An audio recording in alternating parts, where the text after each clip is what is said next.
أعوذ بالله من الشيطان الرجيم بسم الله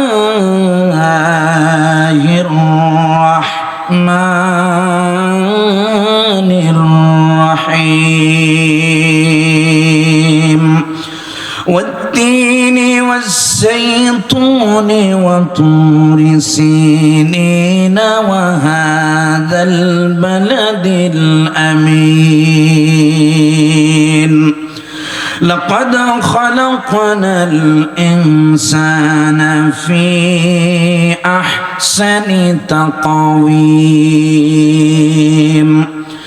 ثم رددناه أسفل سافلين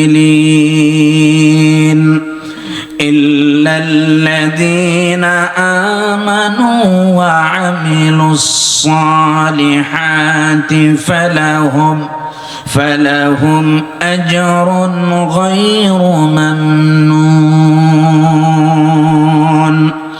فما يكذبك بعد بالدين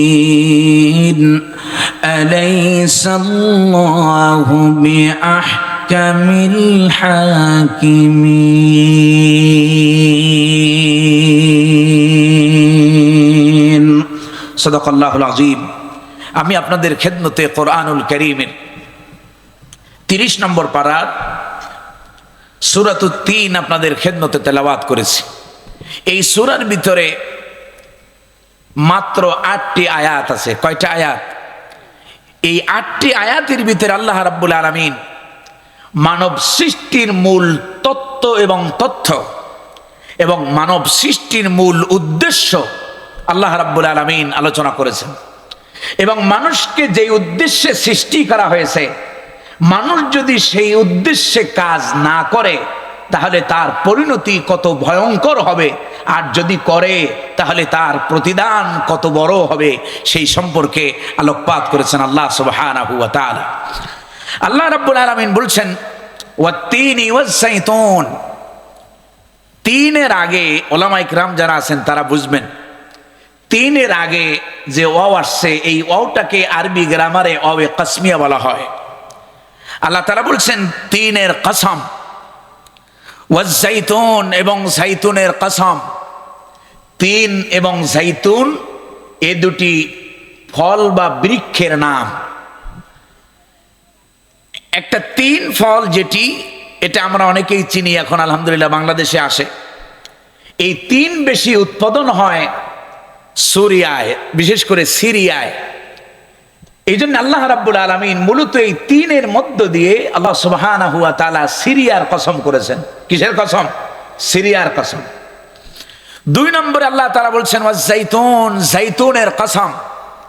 যাইতুন হলো অলিভ। এই যে অলিভ অয়েলের তেল আমরা মাখি না, এই যে সামনে শীতের মৌসুম আসতেছে, আমরা যে অলিভ অয়েলের তেল মাখি, এই অলিভ অয়েল, অলিভ বা যাইতুন এটি বেশি উৎপাদন হয় প্যালেস্তাইন, ফিলিস্তিনে, যেখানে বাইতুল মুকাদ্দাস আছে, যেখানে মানুষেরা আজ ইহুদি এবং খ্রিস্টানদের ষড়যন্ত্রের শিকার।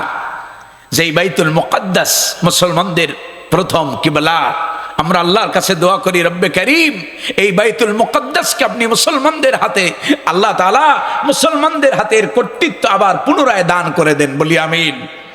আল্লাহর কাছে দোয়া করবেন। ইমাম আয়েম্মা যারা আছেন, খতিব যারা আছেন, মসজিদে সব সময় দোয়া করবেন, খুতবায় দোয়া করবেন। খুতবায় এভাবে দোয়া করবেন, আল্লাহুম্মা আনকিদিল বাইতুল মুকাদ্দাস, আল্লাহ আপনি এই বাইতুল মুকাদ্দাসকে ইহুদিদের হাত থেকে আপনি হেফাজত করেন, রক্ষা করেন, বলি আমিন। আল্লাহ রাব্বুল আলামিন এই বাইতুল মুকাদ্দাস এটি এমন একটি ভূমি, এমন একটি পবিত্র স্থান যার চতুর্পাশকে বরকত দিয়ে ভরপুর করে রেখেছেন কে? সূরা বনি ইসরাঈলের ভিতরে আল্লাহ রাব্বুল আলামিন বলছেন, আল্লাহ তাআলা বলছেন সুবহানাল্লাযী আসরা বিআবদিহি লাইলাম মিনাল মাসজিদিল হারামি ইলাল মাসজিদিল আকসা আল্লাযী বারাকনা হাওলাহু লিনুরিয়াহু মিন আয়াতিনা ইন্নাহু হুয়াস সামিউল বাসীর। আল্লাহ রাব্বুল আলামিন বলছেন আল্লাযী বারাকনা হাওলা, যেই বাইতুল মুকাদ্দাসের চতুর্পাশকে বরকত দিয়ে পরিপূর্ণ করে দিয়েছেন কে? ইহুদি আর খ্রিস্টানরা, ওরা এটা জানে। মুসলমানরা গাফলাতের ভিতরে, ওরা এইটা জানে বলে এই বাইতুল মুকাদ্দাস কত যা কিছু হোক তারপরও বাইতুল মুকাদ্দাস ওদের লাগবে, ঠিক কিনা? তবে এটাও সত্য, ইনশাআল্লাহ বাইতুল মুকাদ্দাস কশিন কালো পরিপূর্ণরূপে বাইতুল মুকাদ্দাস ইহুদিরা দখল করতে পারবে, মুসলমানদের হাতে থাকবে ইনশাআল্লাহ। রাব্বুল আলামিন যেন এই বাইতুল মুকাদ্দাসকে মুসলমানদের হাতে দান করে দেন বলি আমিন। তো এই জাইতুন তৈরি হয়, বেশি উৎপাদন হয় এই প্যালেস্তাইনে, বাইতুল মুকাদ্দাসের আশেপাশে। এই জন্য আল্লাহ রাব্বুল আলামিন তিনের মধ্য দিয়ে সুরিয়ার আর জাইতুনের মধ্য দিয়ে এই প্যালেস্তাইনের, ফিলিস্তিনের বাইতুল মুকাদ্দাসের কসম আল্লাহ তাআলা করেছেন। তাফসীরের কিতাবে বিভিন্ন, অনেক কিতাবে বিভিন্ন ধরন, বিভিন্ন ব্যাখ্যা, বিভিন্ন বিশ্লেষণ আছে। আমার কাছে যেটা সহজ, আপনাদেরকে বুঝাইতে সহজ হবে এবং অত্যন্ত আপনারা যে ভাষায় বুঝবেন আমি সে ভাষায় বোঝানোর চেষ্টা করছি। ওমা তৌফিকি ইল্লা বিল্লাহ, আল্লাহ যেন আমাদেরকে বোঝার তৌফিক দেন বলি আমিন। 3 নম্বরে আল্লাহ রাব্বুল আলামিন বলছেন ওয়া তুরে সিনিন, আর তুরে সায়নার কসম। এই তুরে সায়না হলো সেই তুরে সায়না, সেই উপত্যকা যেখানে বসে মুসা আলাইহিস সালাম কথা বলেছেন কার সাথে? আল্লাহ তাআলা বলছেন কোরআনে কারীমে ওয়া কাল্লামাল্লাহু মুসা তাকলিমা। খারাপ লাগতেছে আপনাদের? কষ্ট হইতেছে? আমার কাছে হাসি রসের গল্প নাই। আমি বক্তা, অনেকে আসে যে চিন্তা করে যে হুজুররা আসবে মজার মজার কিছু কিস্সা কাহিনী। গতকাল কি একটা মাহফিলে এখান থেকে ফোন দিয়েছিল, হুজুর এখানকার মহিলারা একটু কাহিনী টাহিনী শুনতে চায় বেশি। আপনাদের এই শিবগঞ্জ থেকে ফোন দিয়েছিল একজন, তো বললো যে কাহিনী টাহিনী শোনার জন্য খুব ভালো, অনেকে কাহিনী শুনতে চায়, যেন আপনার চোখে পানিটা নিয়ে আসে, কান্না টান্নার কথা বলবেন, তাহলে আমাদের এখানকার লোকজন। আমি বললাম যে ভাই, কোরআনে কারীমের চাইতে উত্তম নসিহত, উত্তম ওয়াজ আর হয় না, ঠিক কিনা? কারণ আল্লাহ রাব্বুল আলামিন এই কোরআনে কারীমের ভিতরে আল্লাহ রাব্বুল আলামিন নিজে বলেছেন ওয়ামান আহসানু মিনাল্লাহি কিলা। আল্লাহু আকবার। আল্লাহ রাব্বুল আলামিন বলেন ওমান আহসানু ইসমে তাবদীল। আল্লাহ তাআলা বলেন আমি আল্লাহর চাইতে কথায় অধিক সুন্দর কথা আমি আল্লাহর চাইতে আর কি কেউ বলতে পারে? সবচাইতে সুন্দর কথা কার? এবার আমাদের কথার মধ্যে ভুল ত্রুটি থাকা অস্বাভাবিক না স্বাভাবিক? আমাদের কথার ভিতরে ভুল ত্রুটি থাকতেই পারে এবং থাকে। আর আমি যেই রব্বে কারীমের কথাগুলো শুনাইতেছি, সেই রব্বে কারীম আপনাদেরকে গ্যারান্টি দিতেছেন ওয়ামান আসদাকু মিনাল্লাহি হাদিসা। আল্লাহু আকবার। আমি আল্লাহর কথার চাইতে অধিক সত্য কথা আর কি কেউ বলতে পারে? সবচাইতে সুন্দর কথা কার? সবচাইতে সত্য কথা কার?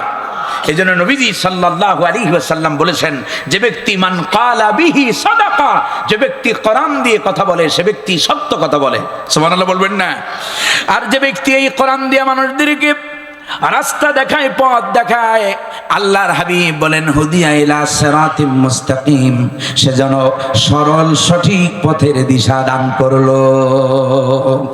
আল্লাহ রাব্বুল আলামিন বলেন, তাহলে 3 নম্বরে কসম করতেছেন ওয়া তুরে সিনিন, তুরে সায়না। এটা এই তুরে সায়না হলো, এই তুরে সায়না আপনার মিশরে অবস্থিত। আল্লাহ রাব্বুল আলামিন এই তুরে সায়নার কসম করে গোটা মিশরকে বুঝিয়েছে। এরপরে ওয়াহাদাল বালাদিল আমিন, হাদা হলো আরবি গ্রামারে উলামায়ে কেরাম যারা আছে ইসমে ইশারাতুল লিল করিব, কোন নিকটবর্তী কোন বিষয়কে ইন্ডিকেট করার জন্য হাজা আরবি গ্রামারে ব্যবহার হয়। আল্লাহ রাব্বুল আলামিন বলেন ওয়াহাদাল বালাদিল আমিন, এই নিরাপদ নগরীর কসম। এর মানে হলো মুহাম্মদুর রাসূলুল্লাহ সাল্লাল্লাহু আলাইহি ওয়াসাল্লাম এই সূরা যখন নাজিল হয় তখন তিনি মক্কা আল মুকাররমায় অবস্থান করছিলেন। আল্লাহ রাব্বুল আলামিন তার হাবিবকে ইঙ্গিত করে বললেন, হাবিব আপনি যেই শহরে আছেন এই শহরের কসম। তাহলে কসম কাটলেন কয় জায়গার? জায়গা হলো কয়টা মনে আছেনি আপনাদের? 1 নম্বরে গেল সিরিয়া, 2 নম্বরে গেল প্যালেস্তাইন, 3 নম্বরে মিশর, 4 নম্বরে মক্কা আল মুকাররমা। তাহলে কয়টা জায়গা পাইলাম? কয়টা? পৃথিবীর এই চারটা গুরুত্বপূর্ণ জায়গার কসম করার পরে আল্লাহ রাব্বুল আলামিন এবার তার মূল স্পিচ, মূল বক্তব্য আল্লাহ তাআলা পেশ করতেছেন। আল্লাহ বলেন, লাকাদ খালাকনাল ইনসানা ফি আহসানি তাকওয়িম। আল্লাহু আকবার। আল্লাহ তাআলা বলছেন, লাকাদ খালাকনাল ইনসান। লাম এবং কদ এটাকে আরবি গ্রামারে বলে হুরুফে তাকিদ। কি বলে? আল্লাহ রাব্বুল আলামিন বলছেন, লাকাদ খালাকনাল ইনসানা ফি আহসানি তাকওয়িম। অবশ্যই অবশ্যই তাম পৃথিবীর মানব গোষ্ঠীকে, আল ইনসান জিনস আল ইস্তিগরাক, আল্লাহ তাআলা বলছেন শুধুমাত্র মুসলমান নয়, এই পৃথিবীর মানুষ বলে যারা পরিচয় দেয়, পৃথিবীর সমগ্র মানব গোষ্ঠীকে আমি পৃথিবীর মানুষকে সবচেয়ে বিউটিফুল স্ট্রাকচার দিয়ে পৃথিবীর মানুষকে সৃষ্টি করেছি। সুবহানাল্লাহ বলবেন না?